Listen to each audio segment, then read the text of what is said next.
Om Sadashiva-Samarambham Shankaracharya-Madhyamam Asmadacharya-Paryantām Vande Guru Paramparam. Om.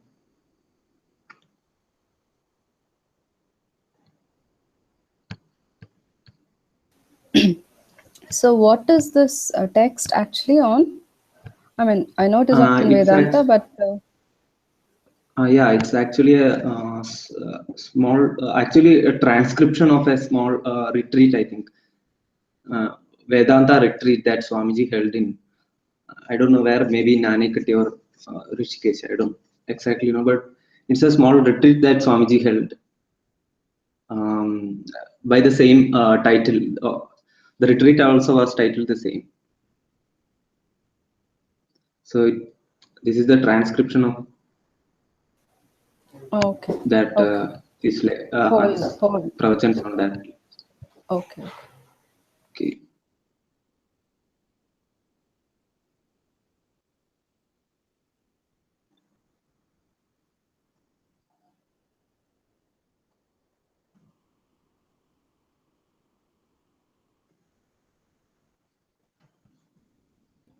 Okay, we can start.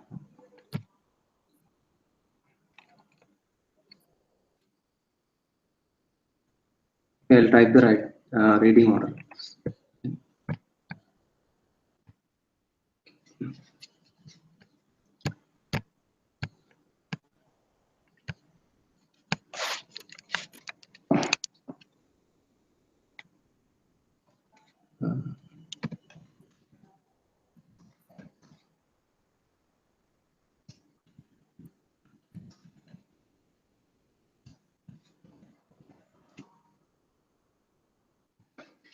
Nirmala ji, can you start reading from? Yeah, Hari Om. A retreat in an ashram is different. A retreat helps a person to unwind oneself. One's day-to-day life is exacting and exhausting since one ends up doing one thing after another. If there was an emotional issue like frustration or disappointment or anger in the previous job, well, that is not resolved. One takes up another job and it also leaves one in frustration. Even talking to and interacting with people become very taxing. It is like eating on a plate that was never washed at any time for 1.5 years. One cannot even imagine the kind of plate it would be. It is neither healthy nor acceptable religiously, hygienically, and aesthetically. In life too, we keep gathering this pile, emotional pile. Every interaction does not leave the person with a pleasant experience or pleasant memories. More often than not, experience leaves behind bitterness, dissatisfaction, discontentment, irritation, anger, regret, and sometimes shame, which is the worst thing really. So these are one's responses to situations. Perhaps it is proper to just look at things more objectively and, if possible, heal the wounds, try and unwind oneself so that one can start again. This is what a retreat is about, if I have understood the purpose of retreats. There is a kind of unwinding, even though one is not totally a different person. Being in the ashram is a retreat with a difference. Here, you have a setup where you're not called upon to do your daily chores. The bell rings and you are served some food. It may not be the type of food you like or love, but it does not matter because you have come here for a retreat, not for having a good time. Your daily jobs, the people you have to deal with, all are left behind. You are with yourself. It is a kind of luxury. To be with oneself is not easy. Even if you have come here as a couple, you're still away from situations.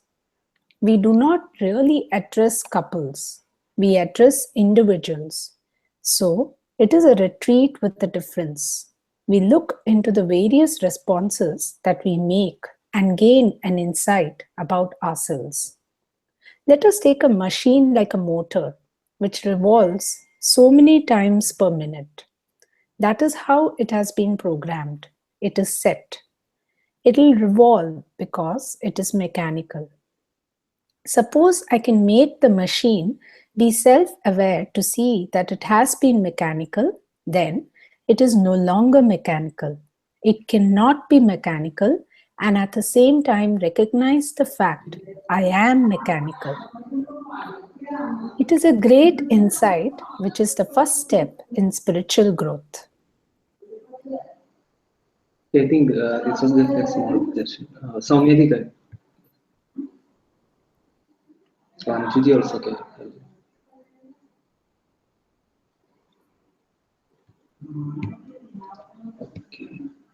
Soumya ji, Okay, can you continue? you need to, Yeah. yeah, I will continue. Can you please scroll Yeah, up? I'll scroll. Yeah. Okay. Spiritual growth is to discover space within you. Spiritual growth means discovering some space within you to handle situations objectively, dispassionately, compassionately, and pragmatically, without regret or losing yourself in the bargain. It is the beginning of a spiritual life. Notice the word spiritual.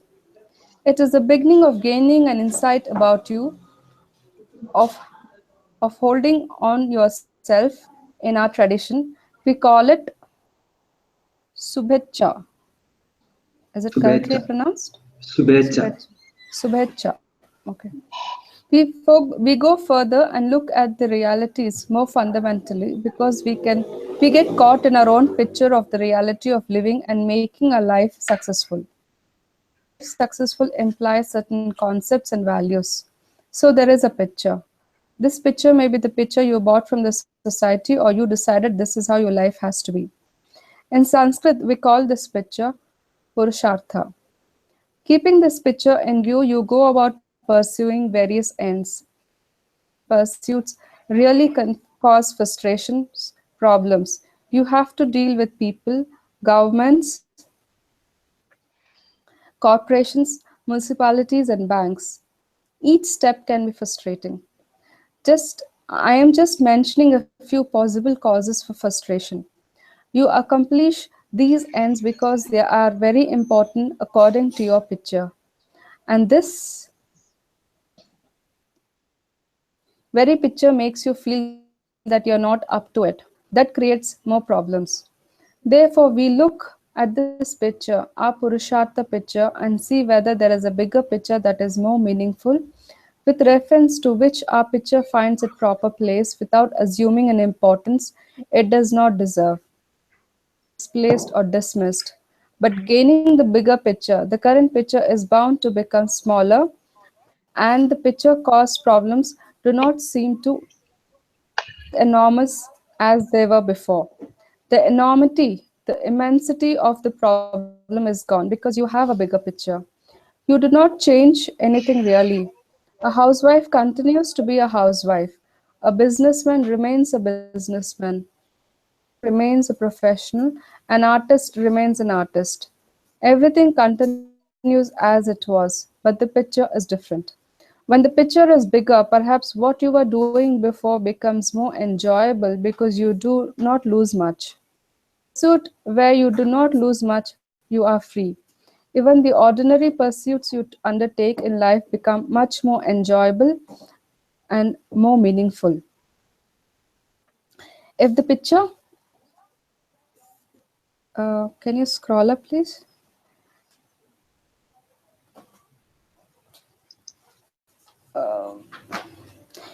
It, uh, if the bigger picture is not there, you are bound to ask, what am I doing? Why am I doing this? You cannot avoid these questions. Scroll up. There was a very successful person who was flying high but came down later. When he was up in his life, he was asked, Sir, you have everything now. Have you achieved what you wanted? What is it that you lack? He said, Time. I have no time to enjoy what I have achieved. We just lost track of time. We can easily be spending our whole life doing things and then suddenly find that we are 70. 6. People write to me, Swamiji, my son is married and settled, and my daughter is married and settled. I wonder what I have been doing all this time. Swamiji, I want to know the meaning of life. At least the 76-year-old thinks about it. I'm happy. You can allow things to pass by, years will run away.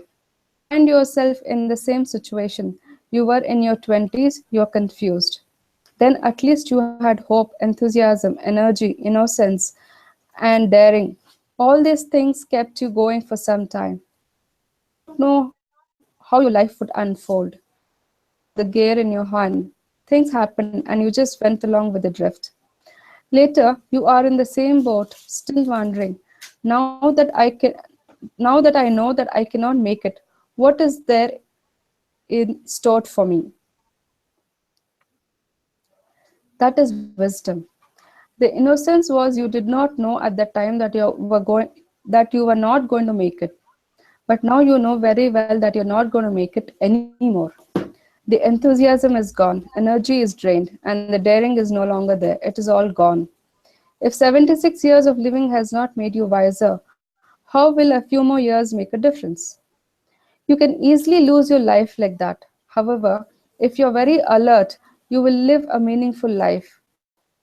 As we age, the body will age, but as a person, you will not age. You're always up, alive to realities. You always feel you are richer than you were yesterday. It is a learning process that has to be initiated and never does it die away. You keep growing, you become wiser, cleaner, more definite, and more relaxed, or you age. Age one will age one will, grow one need not. It is in your hands. You need to create occasions for yourself to grow. Yeah. That was Yeah, nice. I mean, this is something that we all go through also, right? yeah. And in terms of living a meaningful life, I think the perfect example would be Puji Swamiji himself. Mm-hmm. Yeah. I mean, we all all. I think after some time we'll be regretting what we are doing now. Uh, every time we say we should have done this some ways, or but he was like he was doing what was required, and I don't think he had I don't think he will ever look back and say, oh, I shouldn't have done that, or I shouldn't. He always did what was right, and he was always, content, and he just like a jnani should be. It's really so. I think we can all reach that point sometime in our life. It's why we are all studying this. And yeah, some people will never grow, like Rahul Gandhi. They can age, but they cannot grow.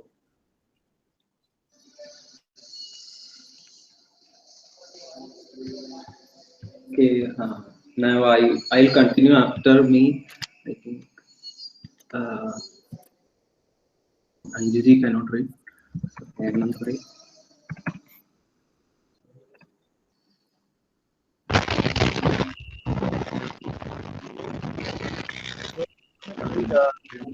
yeah, that's okay. So I'll start reading the next. I can.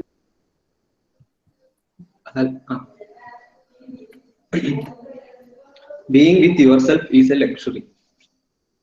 In day-to-day living in today's world, the greatest luxury is to take off and be yourself.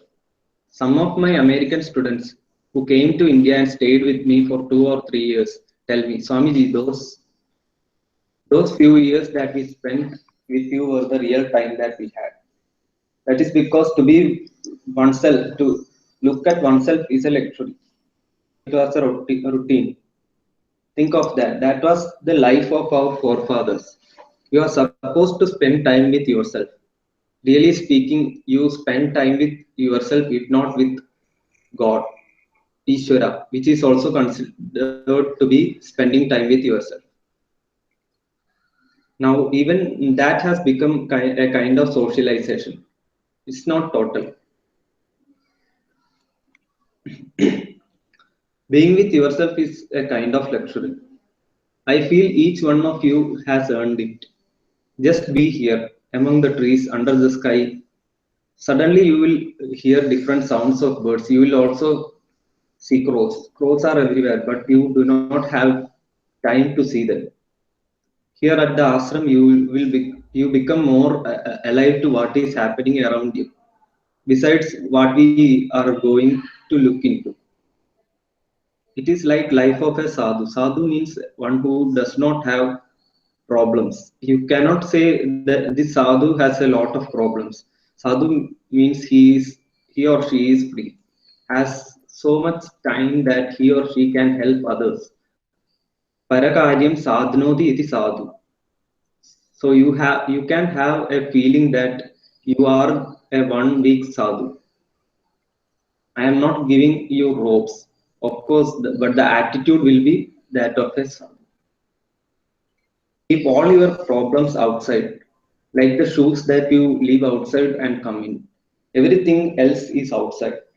We will pick them up. They will wait for us. We worry too much. One person told me, Swamiji, I worry a lot. Why? I asked him. That's because whatever I worry about never happens. Therefore, whenever I want something not to happen, I worry about it.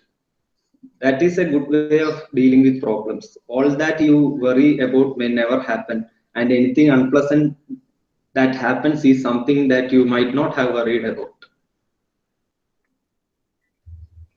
When I was in Rishikesh for some time, I stopped reading daily newspaper. I was an avid reader of the newspaper, but I gave it up. After 3 years, I picked up a newspaper. Do you know how I felt? I felt that I had not missed anything because the connection is complete. 3 years ago, I read that there was a derailment somewhere. Somewhere there was murder committed, some looting, and the prime minister spoke about how things are going to be better and so on. Now, what I read is the same thing that I read before. I read in sports page that India loses the test match. So I learned one thing, that things do not really change. We worry too much. Things will be there and we can pick them up again. For 1 week, you drop them all and just be here. Whatever happens here, let it happen. This is a meaningful retreat. It is not just a process of unwinding by being among the mountains under the sky. It is a learning process, and the topic is also very conducive. An overview of Vedanta, which is a study of the means and end of life, Sādhanā and sādhyā. Okay, I think we can just continue. This was just an introduction. Next is, I think, Hemanji. Hemanji, can you continue?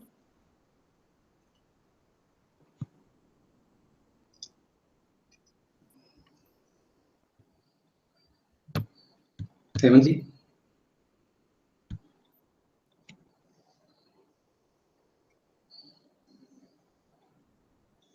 Hemanji, will you be able to read?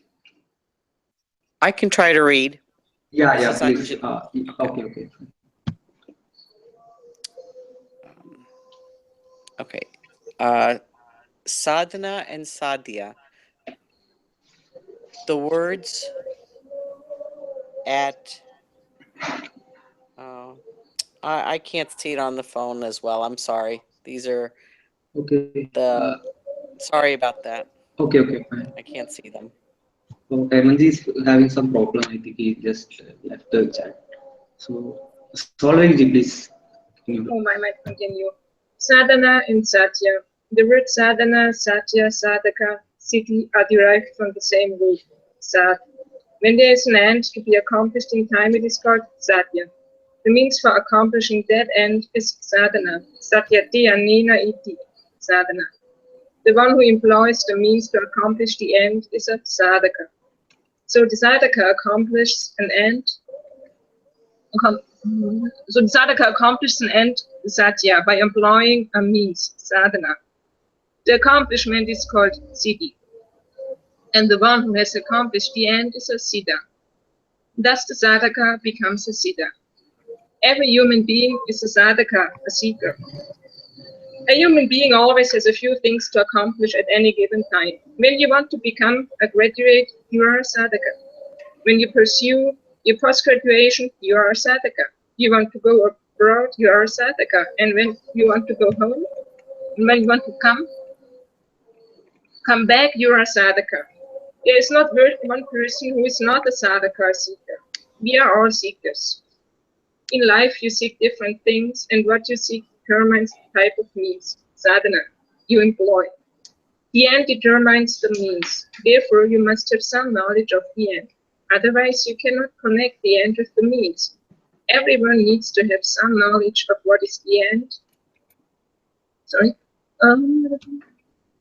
Of what is the end to be gained, as well as the connection between the end and the means. Suppose you want to speak, then speak becomes the end. When what you want to do is clear, what you have to do will also be clear. You have to employ the organ of speech and produce words and sentences to convey what you want to convey. The whole thing becomes sadhana.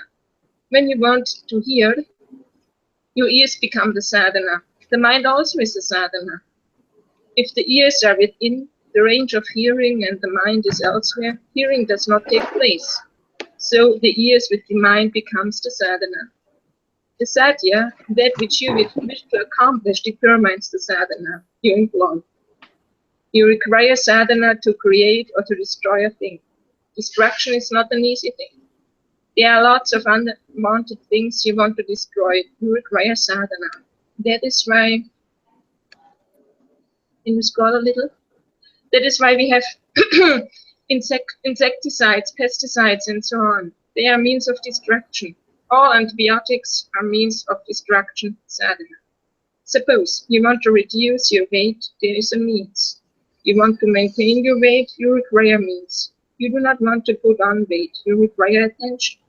Every day you have a work to maintain your weight. The hope is that you will maintain it. So to create, sustain, and destroy, you require means sadhana. You want to destroy unwanted things, you want to create things that you want and you wish to keep them. So, sadhana pechaya eva, depending upon the sadhana alone, the sadhaka, seeker, becomes siddha, successful. This is the jiva.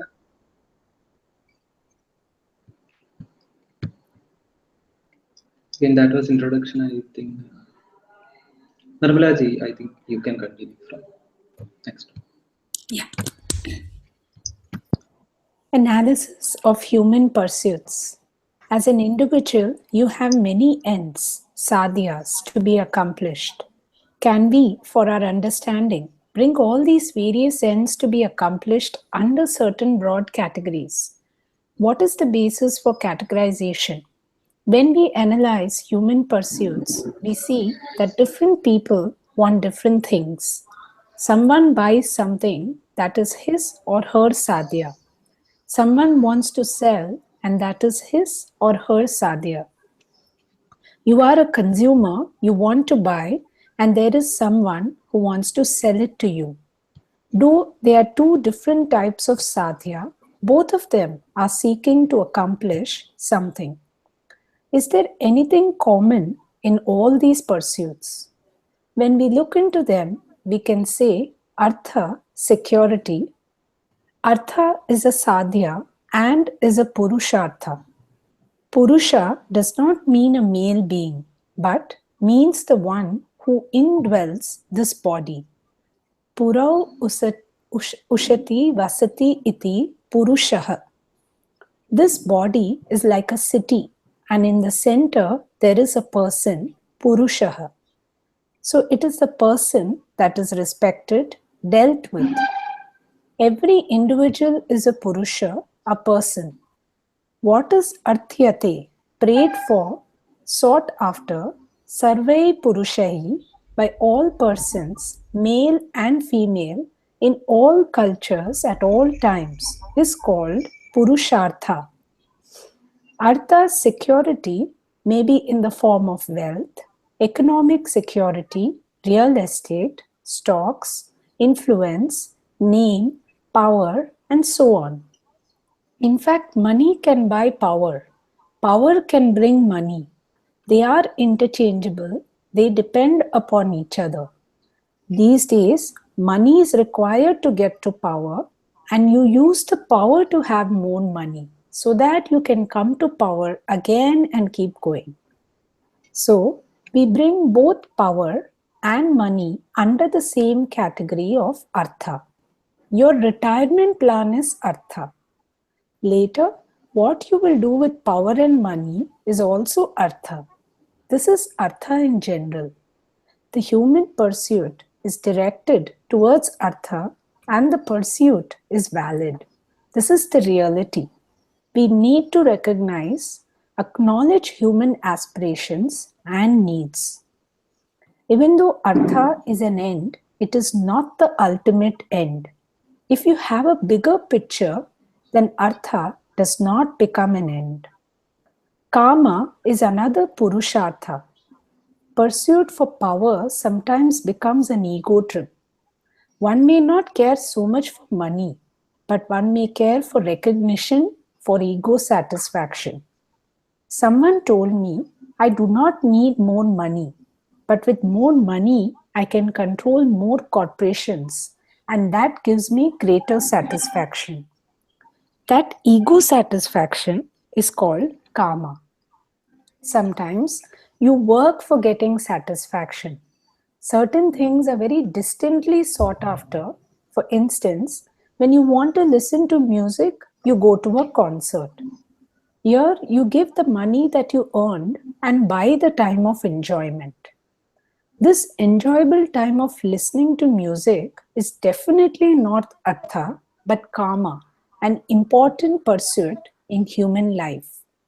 So, seeking various forms of pleasures, aesthetic experiences such as music, dance, art, beauty, holiday, love, recognition, approval, and so on are all karma because they give satisfaction.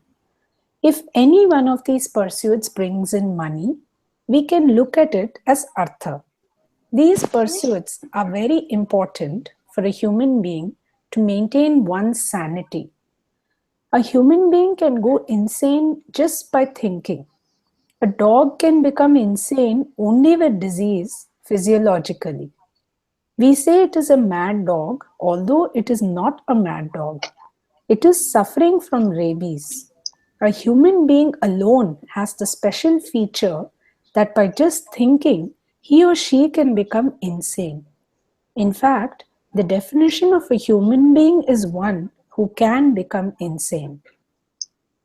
We have artha and we have kama, both are called purushartha.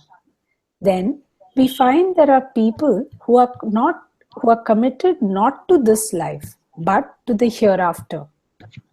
One half of humanity is committed to going to heaven. This is the promise given by various religions. They are made to believe that they need to go to heaven, otherwise they will go to hell. The concept of heaven is not new to us. The Veda, the most ancient body of knowledge we have in this world, talks about Swarga. But it does not tell you that if you do not choose heaven, you will go to hell. So heaven going also is a sādhyā. A better birth next time with a better start is a sādhyā. And for this, there is Sādhanā. So future life, life after death, better birth, better world, loka, even though temporary, is called another sādhyā because human beings want them. Not only that, it is called dharma. This is the most important meaning for dharma as a purushartha, something to be accomplished by a human being, a sādhyā, and one has to choose to accomplish it. Artha and kama are very natural pursuits. In fact, we can recognize artha-kama pursuits even in animals. In simpler forms, they seek pleasures, they seek security. If there's an extra bone, a dog will bury the bone for the next day. But it will not pile up bones for 3 generations. That is the prerogative of a human being. To be a complete man, one has to grow in oneself. It is a growth one has to accomplish by one's own initiative. It is a very important end, and a human being wants it too, whether he recognizes it or not. If there is pressure from artha kama turning into greed and longing, then one may not recognize the presence of this longing for growth, longing for dharma. This is what we say self-growth, which every human being wants to accomplish because everybody wants to be a complete person. We call it dharma. We have now 3 purusharthas, artha, kama and dharma. Dharma is the last purushartha if it is heaven. Dharma is first if it is self-growth, followed by artha and kama. Dharma controls artha and kama. Therefore, there is an order in our purusharthas, dharma, artha and kama. All these are sādhyās. The 3 purusharthas, dharma, artha and kama, are ends to be accomplished and people strive to accomplish them. However, does any one of them or all of them together constitute what a human being basically aspires for? No, for we have another end, which is the end, the ultimate end.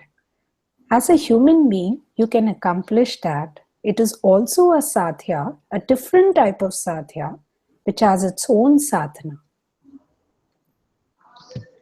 Okay, so we can pause and discuss it.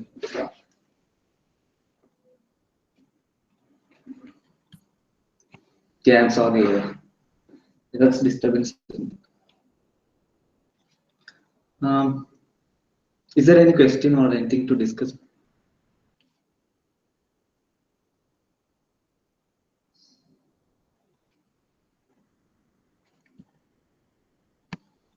Okay, then I think we can move on.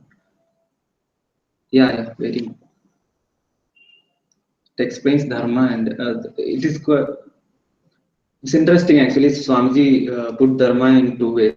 One, as heaven, many people desire. If it is heaven, then and it comes after artha and kama. That is something that is punya to be earned to accomplish something in after our life, in or in some other loka.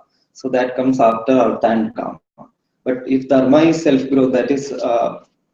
I think that would be somewhat like what we desire. As Vedantins, we desire to get chitta siddhi, purification of our mind and all that. A certain maturity we hope to attain. So, in that way, it comes first dharma, artha, and kama. Yeah, so,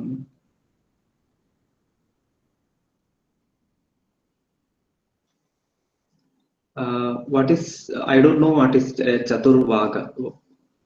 Can you please explain, Solving? Yeah, that was our, sorry for interrupting, but that was our problem yesterday as well. Like Chaturvarga, it's like the four grounds, the 4 parts, and it's like the Purusharthas, but like the 4th one is like moksha. So I was not quite, I was wondering how it is related to one another, and like my friend, she decided for herself. It's just paraphrase, but that's, I don't think. So, but if nobody has an idea, so I don't know. Like we have like the 4 things, and like the biggest of these 4 bodies or elements is like moksha, and the others are the purusharthas. And she said like for her it's just paraphrasing, but I don't think it's like this. I don't know what is. But it's not a problem. Thank you. Sorry. I have not heard of it. Okay, no problem. Okay, I think next whose chance is one more paragraph we can do, I think. Yeah, that'll be me. Yeah. Yeah, you'll have to scroll up, please. Self. Self-consciousness leads to self-judgment is the human problem. A human being is different from other living organisms. Every organism, whether it is a plant or an animal, is conscious of its environment. Don't think that the trees are not conscious. They are conscious. If there is no light, you will find that the tree bending to catch some light. Knows when to drop its leaves.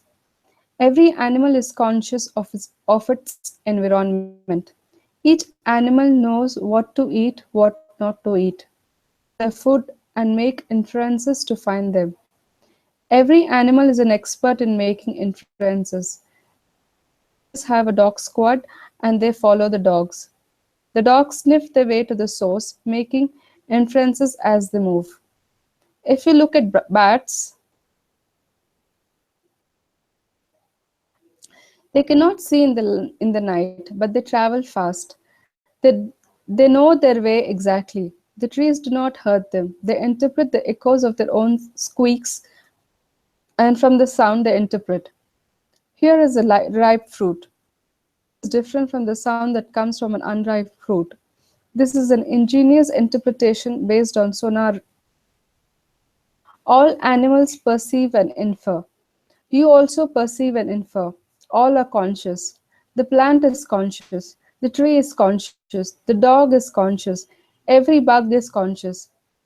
Conscious. The conscious activities are perception and inference. Inference means mental activity and perception, sensory activity. Every animal, every insect has self-identity, and that is how the species began. Then what makes a human being different from all other organisms on this planet? The consciousness manifesting in human mind seems to be uninhibited. So because one can judge oneself. It is not a simple self-identity in terms of species, but self-judgment. It is possible because a person with a mind is conscious not only of the world but also conscious of himself, herself as a person. When you are conscious as a person, you have freedom. From where does this freedom come? It comes from the very self you are conscious of. Self-conscious person. It starts always with I am, and that is immediately followed by saying something about oneself. I am a human being. Then I am a male, female, I'm young, old, I'm healthy, not healthy. Other self-identifying features are I am short, I am tall, I am dark, I am fair, I am white. These are other features that are harmless, thirsty, and so on. Some features that hurt one physiology. I am dull, I'm ignorant, I'm useless. The moment you say I'm useless, there is a pleasure. Understand your own being useless and you want to make yourself useful. You also want others to recognize that you're useful. Things in order that others will say you're okay. These others who give approval to you also want approval from you because they are of the same species. Approval from you and you need approval from them. This is how we all can you please scroll? We all live. So self-consciousness leading to self-judgment is the special living feature of a human being. Because of this feature alone, there is a human problem of inadequacy. Any amount of artha or kama does not seem to be enough. How much artha would one want? The dog says an extra bone, it does not hoard a big pile. The ants also collect, but know when to stop. However, the human being does not stop because the problem is centered not on external situations but upon the person's own self-consciousness that I am inadequate, insecure, and insignificant. This was the human child's feeling. Every human being starts his or her life with this feeling. There is some truth about it. The human child is so small that while everybody else is talking, walking, and doing, the child cannot. Moreover, the child does not know what he or she will become big one day. It only knows that at that moment I'm useless. So I'm useless, insignificant, small, is the basic conclusion about oneself on the part of the child. It is natural because of its innocence. So it is valid in a child.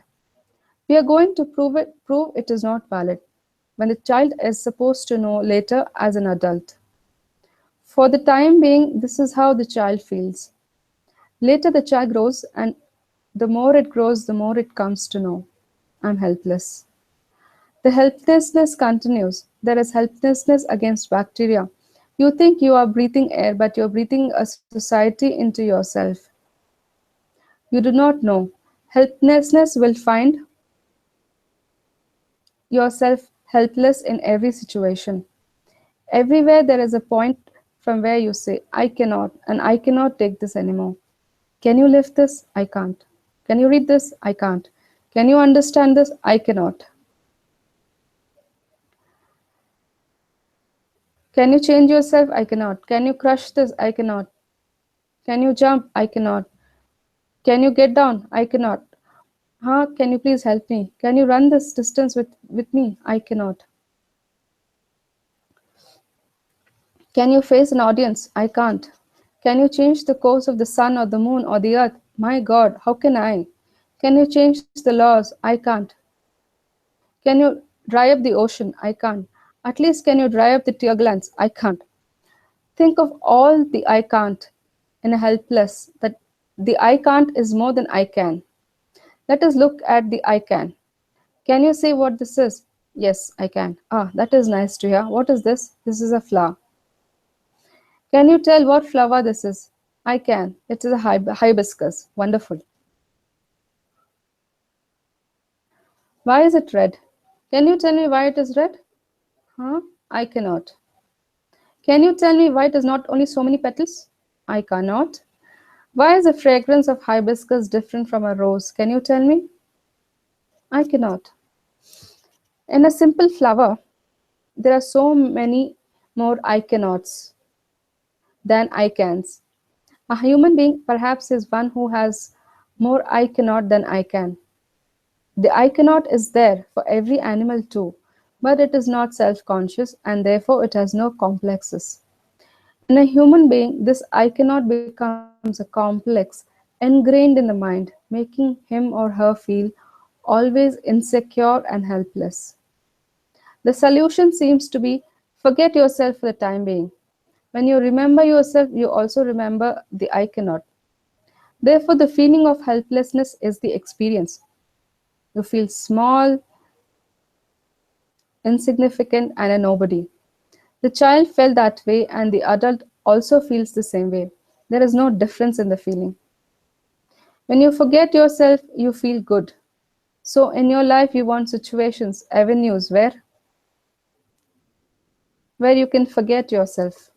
Therefore, you cause your problems, the world's, your in laws, your marriage, or you cause problems to yourself. You do not need anyone else, any external factor around you to feel, I am not okay. Everything is not well with me. Since forgetting seems to be the solution, then self remembrance has to be the problem. Self is the problem. This is the remembered self causes your problem. The forgotten self gives you some respite. There are occasional moments where you forget yourself. Perhaps these moments are given to you so that you can survive to solve the problem. But then the problem is not solved. The self that you're conscious of is a small, insignificant, time bound, and is therefore insecure and mortal. In whichever way you look at the self, you find it is always wanting. In Indian music, we have a tampura, a musical instrument which gives a constant drone, the pitch. I cannot but visualize a music concert when when I think of a lot of human beings. When there is no music, the drone is heard. While the music is on, you cannot hear tampura drone. When the music stops, the drone is heard. So too, there is this drone. I want, I want, I want. Then you come up with what you want. I want this, I want that. These are called ragas, melodies. I want is a constant drone. I am small and insignificant, and therefore I want. In fact, I want drone reveals I am a wanting person. Does the I am wanting situation undergo any change by fulfilling artha, kama? It does not. I want this and it is accomplished. Then I want something else, and that is also accomplished. Then I want something more. What I wanted, I accomplished. Then I want to get rid of something, which is another want.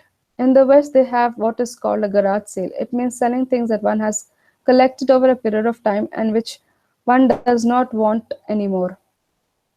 At the same time, one wants to get some money for the unwanted things.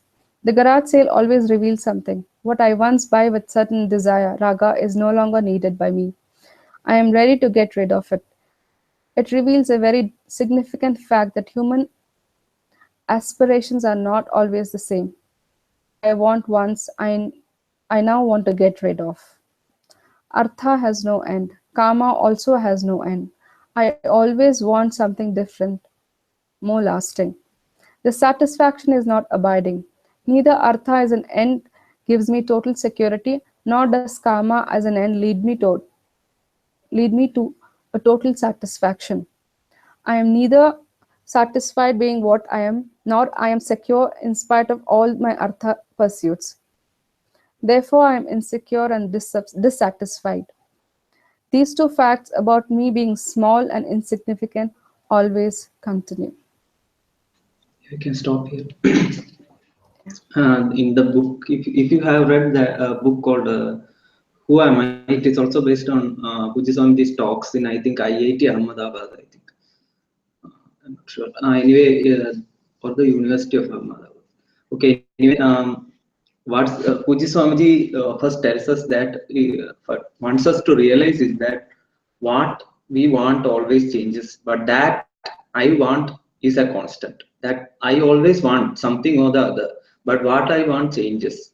So, and here we also see the limitation of artha and kama. No matter something that we wanted earlier, maybe we may even find that it is disgusting. We may even want to get rid of it.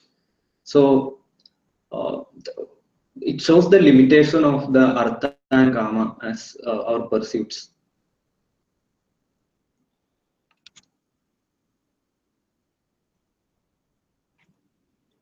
Okay, I think we can stop here. Is there any pointer to discuss? Okay, yeah, we can stop. Om Purnamada Purnamidam Purnat Purnamudachyate Purnasya Purnamadaya Purnameva Vasishyate. Om Shanti Shanti Shanti. Hari Om. Shri Gurubhyo Namaha. Hari Om. Thank you. Thank you. Thank you. Thank you.